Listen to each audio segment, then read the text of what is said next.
What's up, everybody? It's Brandon from Box Office Banner and Cult Flick Symposium. I'm here to talk about Monkey Man. Yes, the review that I cannot seem to get out to y'all. Last week, my theater caught on fire. Yeah, fun story. Okay, it wasn't like a blaze, but I did go see this movie, you know, the opening fucking night, opening week, and alarms started going off within my fucking theater. So my wife grabs me and she's just like, oh my God, is it a shooter? And I'm just like, what? Like, God, now I'm over here. I'm like, is it a fucking shooter? I was thinking fire. So, like, I don't know where we're all running down. And for some reason, like, everybody's survival instincts just suck. Is that just like a normal thing? Or at least maybe mine are, because I was the only one doing this. But everybody else was just like, well, where do we go? What do we do? Like, what if it's a shooter? Somebody else yelled at it. I'm like, damn it. Like, is it? What the fuck? Like, why is everybody? I guess that's prominent in America. Fucking fuck us, right? But I'm just like, well, either way, I'm out the door. And I'm not out the door running. I'm just like peeking. I'm trying to get a gauge of what the fuck's going on, right? Like, if there is a fire, or if there's a guy walking down the hallway with a shotgun kicking in doors, I kind of want to know what that is. I don't want to be sitting in here with my thumb up my ass like, what do we do? Oh, it was a fire, and we're burned to death. So I don't get that. My theater was, quite frankly, literally just retarded. I don't know what happened with that. Or maybe I was. Was I not supposed to go? What, I mean, it says alarms go, right? Maybe, am I crazy?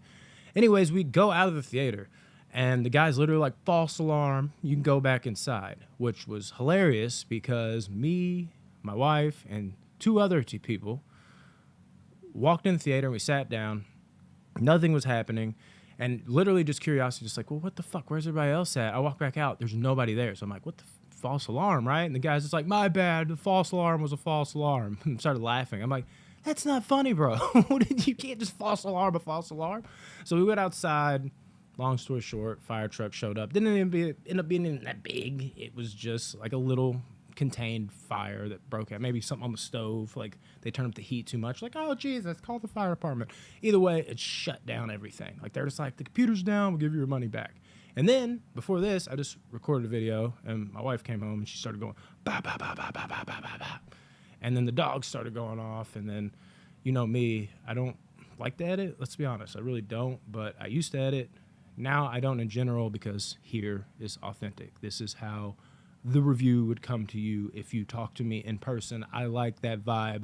This channel's more not for like the TikTok age with the quick cuts, like YouTubers that are like, and then this is how I felt about this. Cut, all right? And then I'm planning this out. No, authentic, raw vibes. So here we go. Monkey Man, finally presented to you by Brandon Staudenheimer. This movie was worth the wait. It was dope. It was dope. Indian John Wick, as they say, pulls it off, okay? And they even make a reference to John Wick. Just something quick, not a heavy spoiler. They just say something about John Wick, so I love, the self-awareness there. Dev Patel, I was a little worried. I'm like, well, what about Dev Patel, the action star? At least from the trailer, it looked like he was pretty good. Answered the bell. I thought he was legit. I thought his directing was really legit. Definitely felt a little passion project feel coming on a little bit here. Definitely dug that aspect of it. Jordan Peele, hyping it up the way he did. Couldn't agree more.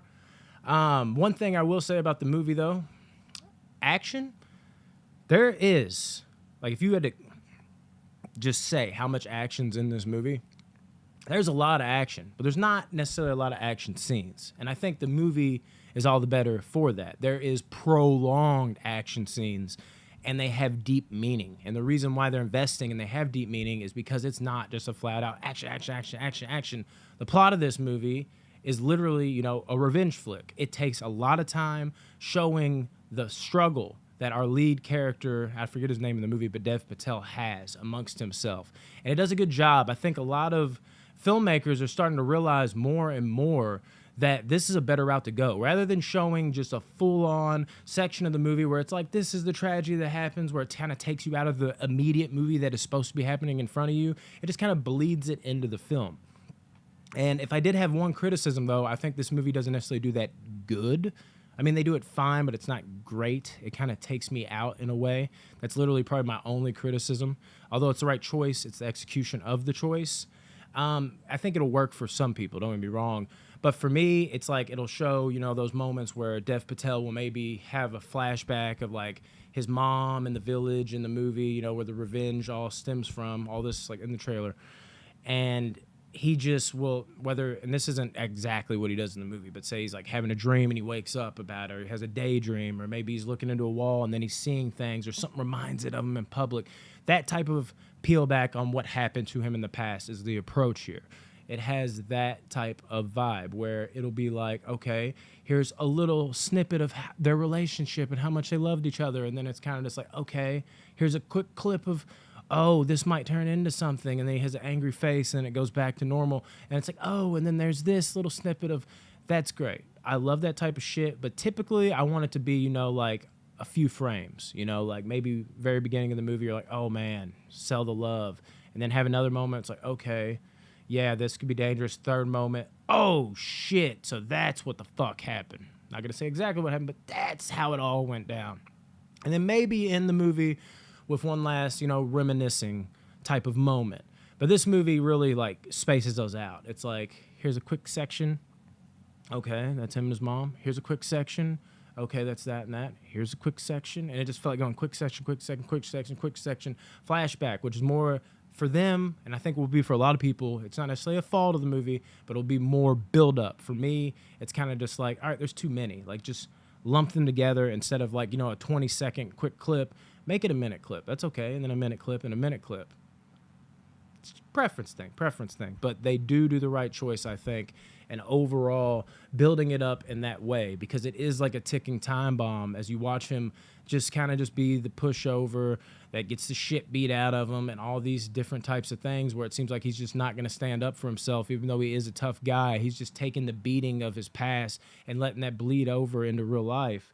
But eventually, with these clips and everything, the way it kind of cultivates and eventually explodes and pours over into what his mission and what he's going to go through with and everything he's going to do in the movie, and it just really just puts itself out there on the screen, it blows up, it pops, and it's amazing.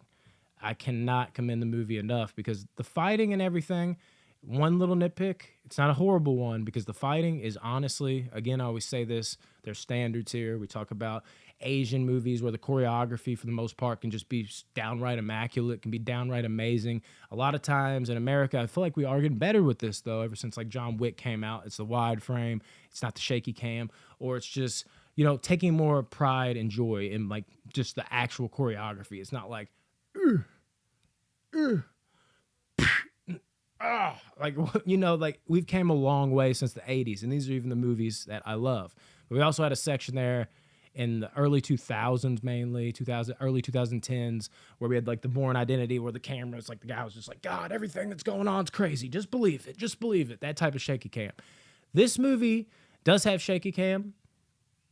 Hear me out though. Shaky cam can be good if it's like controlled shaky cam. When shaky cam's just like, we don't know what the fuck's going on, and you can imagine that the cameraman probably even dropped the camera a few times because he's shaking it so fucking crazily to try to make up for the action that's, that's almost pretty much not there. He's just trying to make it seem like something's happening. That shit's terrible. But when you kind of just like, oh damn, and it's controlled, there's a way to do it. You know what I'm talking about. If you've seen these movies, you've seen the ones where you're just like, oh, I'm gonna get fucking sick, and you've seen the ones where it's like kind of making you feel the impact almost more, and then we'll freeze frame for a moment so you can kind of see what he's doing. This movie does that very well. Do I prefer that? No. I prefer the more wide angle, let's just fucking flat out see it approach.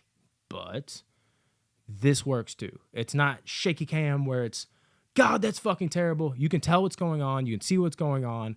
It's very entertaining. It's very good. Not my preference, but the action at hand here, when you do see it, and even just the shaky cam, it does work. Even though it's not my preference, it does work and is like enthralling in moments. This movie does a great job with the fight choreography and the action and making you feel the action because you're invested in the story. All the side characters, all that stuff, they're all right. They're not my favorite, but they serve their purpose. Nobody's, a blemish on the movie. And Dev Patel, I mean, this is who we're here for. He just murders it. Also, some good commentary in this movie in terms of like, Indian culture, things of that nature that I've really dug into, almost like you're just like, maybe like I need to look into this more. Like, what the fuck? Like, is this going on? Da, da, da. It raises, raises questions, makes you think a little bit.